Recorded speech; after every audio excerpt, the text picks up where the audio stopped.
allez sur www.rdcongoinfo.fr. Naïb Sakibino que Papa Wemba Bayena Kora Papa Wemba. Nasa sikona ba musicien Papa Wemba oya voyage kina bango ba musicien oyo Papa Wemba akufi na misu na bango likolo ya Abidjan na kata Abidjan nasa na boa vida. Bonjour et mes condoléances. C'est David Mombele. Arkash, mes condoléances. Merci, merci. Tokobanda na boa vida nazo kabula deux musiciens Papa Wemba bazana souci makasi leader na bango akufi Papa Wemba akufi tokotombola moi voix moi moké voyage les kina no ndenge nini boa vida. Voyage les très bien sauf que il y a mon ane ko libiso donc perte wana donc il y a monument mnene ya musique congolaise Papa Wemba ke mafumbe oza ki nyoso pona biso na musique donc souci fort et les gars qui bien mais passe tous on a passe dans casse dans thème donc j'espère que yo mozo comprendre que passe ça peuple peuple congolais mon beza choqué même kuna ska tous na Abidjan ba tout baza choqué tous en pleine ambiance moi boy o ils na niveau moi donc ndenge moi bandolo il faut rouler on a roulé puis donc vitesse les gars makasi donc et c'est un bon matin donc ma Mombele donc souci. Akash, yebisa biso na no voyage dès que bino bokoma ki Abidjan voyage les canons d'abord ndenge dès que bokomi na Côte d'Ivoire. Ouais, dès que tokomi na Côte d'Ivoire, tokomaki mercredi on a fait to betaki. Il a très bien to bet. Papa Wemba. Oui, to beta na Papa Wemba, il a très bien. Photo beta programme il photo beta sous dimanche pe to bandi concert qui toko na papa très bien. Première chanson qui toko, deuxième chanson qui toko, troisième qui toko, quatrième. C'est bêtement pour tout le monde papa koyi na podium. To rapidité wana, to longole ba miko, to fongole ba maboko, to so la mousse papa. Monsieur ke likolo, to longole ba ketch ba biloko kilo la ta M to kanisa que ma malaise mu te sali bongo tu vois. Malaise M sous sali moi vertige yango koyi. Mais tout la mousse vieux, tout le monde est vieux. À la mouille de Tibakine en hôpital. Papa Tiki Bissotine, comme il au sol, la Bissotine. Donc tout le monde en haut, bon. Tu peux se rendre ensemble, comme pour y taper ça, il peut me zoaka. Donc papa qui paie, ma poids paie na kimia, appelle ma pena na kimia. Bissot va pétiner, tu aller te défendre. Tu vas vivre la musique et koufité. Viva la musique ekufandeni pour babo afida bali barkanshi basa ekufandeni viva la musique ça pour biso to ali. OK non zozongela tout à l'heure Arkash bo afida na moni vraiment osa mandenge na sala ratende ko na ngai na sala ngai tetango zo ipsanga na Abidjan ke Mombele papa akufi yebisa biso tango concert zo betama papa mbazaki na bonne santé tango bo matina bo zo betani concert. Oui papa zaki en bonne santé. Papa est en bonne santé et puis à sali on a pompage. Vive madame à pomper madame mon événement qui vient à énergie à sali moi pompage et puis à matina biso ici biso que non aujourd'hui c'est très chaud. Il faut faire les chaud plus que chaud. Et tout salari chaud en haut. Tout bandi chaud na première position, deuxième position et puis troisième position, quatrième position. Tant y est mon grand poète à bandi animation. Si bitima biso tous avec en pleine danse dans denga lokolo. Tout se retrouvé que papa vraiment quoi par terre, papa tombé. Donc au moins aso landi ba image au moins na musique et katite mbi ba douter. Ba bi o eza spectacle papa linga la sa biso spectacle. Wana na ta wana bo afite na katite na ta wana bana poto bazolanda biso na monde entier na bana Maroc partout. Est-ce que herbo so beta papa wemba sai ranger mon abino. Mais vous sentirez ndeni que papa wemba lungwe na bino mbala mo ki akui. Bon, au moni tozara na ta un spectacle via azam tasara wa mouvement de contrôler ravement terrain. Au moni na moment na biso tozaki obina po tozai éparpillé misu bazana hello misu bana hello donc papa zai na 4-4 donc pour comme siga zaki faut beta moi 4 et 5 pas tu vois ils ont dans moi distance donc biso tozaki misu zaki liboso to tala papa te po te biga ya za de en forme mais si bitima to comprendre que non il y a quelque chose qui s'est passé parce que batu ba gangi si bitima to balu selingi beto mama que oui via za okuya na se émotion en étant qui biso tout pour scène pembe na papa tout seul effort tout telim sa papa mais tu comprends que papa a vraiment KO par terre et puis bande on a besoin protocole ba roulage ba yaki ba zui papa ba memie Et puis à un moment tous un hôtel et puis ça on a ndenge quoi babi que non papa tiki biso dans les soucis to comme toujours que se souvenir que papa wana sa biso que liwana ezala sur scène et puis to mituna to bi papa lingara la sa biso liwa yango biso tout monde yango po et salama jamais que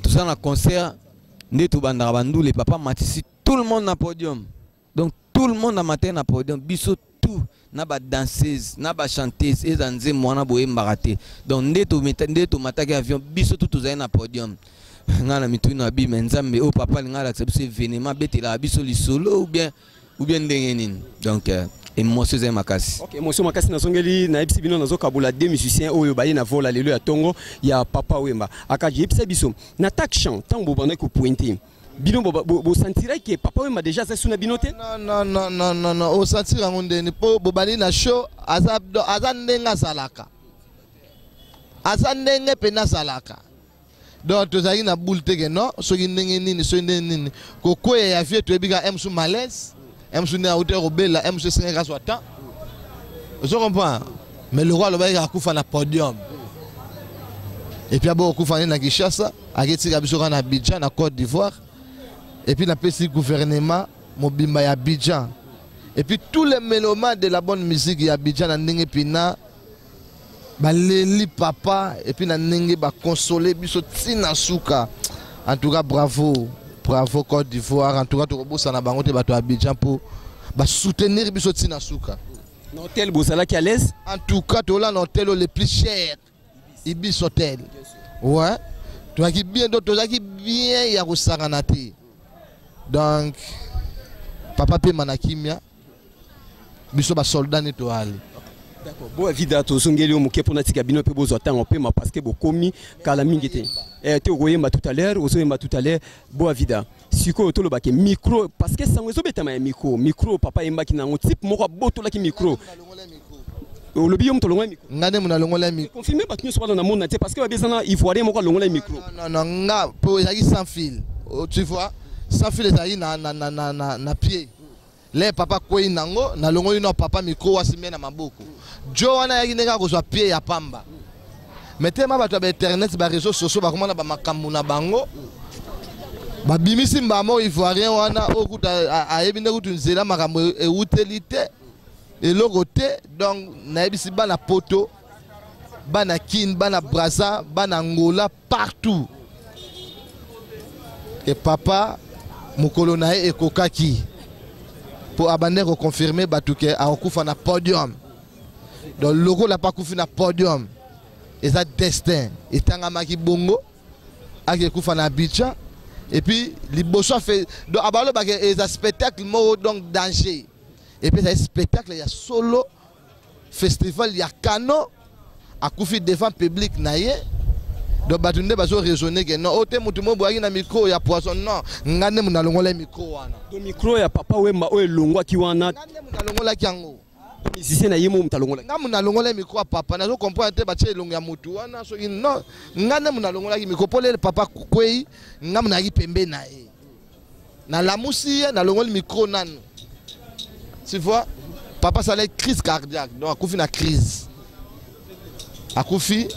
crise donc batuba interprétant te na ndenga mabeke soki nini. OK bon vida tozotika bino sikoyo bokota sikoyo moral na mino zande nini ba soutenir bino na gouvernement congolais dès que bokiti parce que bokiti kala mingi te tozali na bino na tarmac na 10 awa ba soutenir bino tina suka ouais o zamboka na biso donc to mériter yango quoi to mériter soutien mboka o le roi to mériter déjà soutien ya Côte d'Ivoire ya gouvernement Côte d'Ivoire.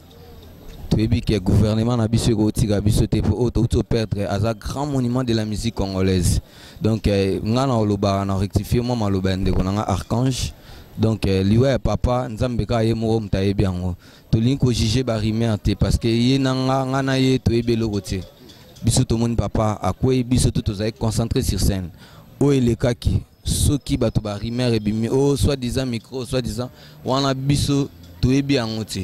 Donc biso to ebi angote o biso to ebi ke tozaki na papa sur scène et puis papa akwei et puis baki na papa na hôpital ba bengi biso ba expliquer biso ke papa kufi maramba ba micro na o ba chaki boye mutalongola micro baki na hôpital conseil mamu kataki ou bien bo continuer ki Oui, oui, le meneur de G, Yazaki Jonker, donc concert et Katani, festival pe na minsuane Katani. Bosongi mamu hotel. Oui, bah scorté biso tozaki na ba stand wana ezaki wana, moi ba biso moi stand moi ezaki wana pour na ko se réfléchir moi muke. Et puis biso yaki biso même biso na hotel esika tozalaki. Et puis après un moment à l'autre bah informé biso que oui, papa il n'est plus. Donc tout le monde a gagné vraiment histoire moins un peu compliquée, mais le rôle là il m'a promettre biso que à okufa sur scène. Et puis on a donc l'homme propose, Dieu dispose. L'homme il a proposé et puis Dieu aussi a disposé comme l'homme a proposé. Donc merci à toi papa Wemba. Nous sommes fiers de toi. Tout vive la musique. Ngaibo a vida. Na fier na yo. Penabiga yo qui na paradis.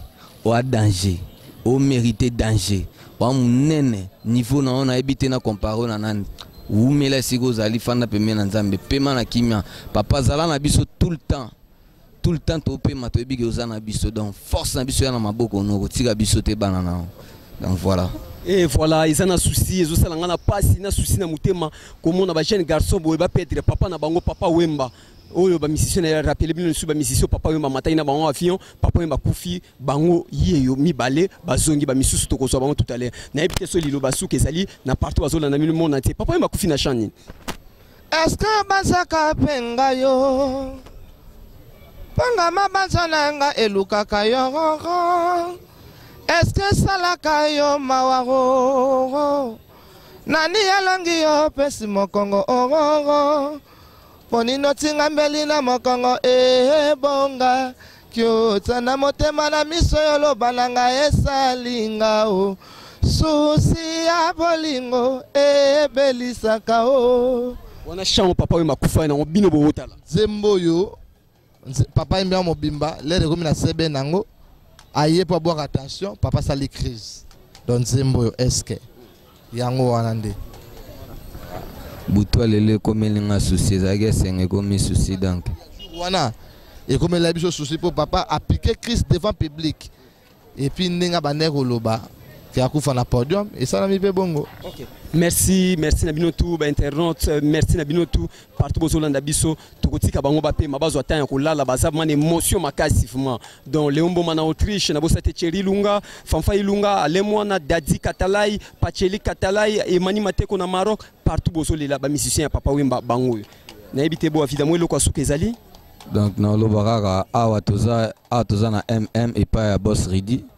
Donc na mawana o azo partager on a biso kwa Boss Ridi alobi ba petit na boya to partager mawa na ebike boza fatigué mais boya to partager moi mawana yango monu okuta biso na sika o to benga ngo MM ambiance a gogo kwa ndenge papa alobi tout le monde sai liwe papa za ya rolela ti eza sengo papa Wemba kufi na forme douleur na motema na préféré na lela ya kobatama. Nakimaloba balame ya krokodile moto sa mordi na sango ya liwa asali hémorragie ya esengo natikali kaka na mawaongo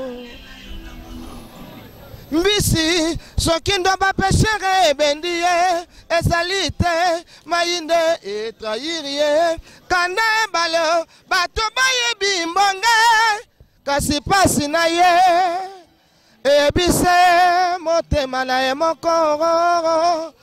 Adieu notre père, maître d'école, Moutete la Kassa Kassa, formateur des idoles, nous on est là. Vrai soldat,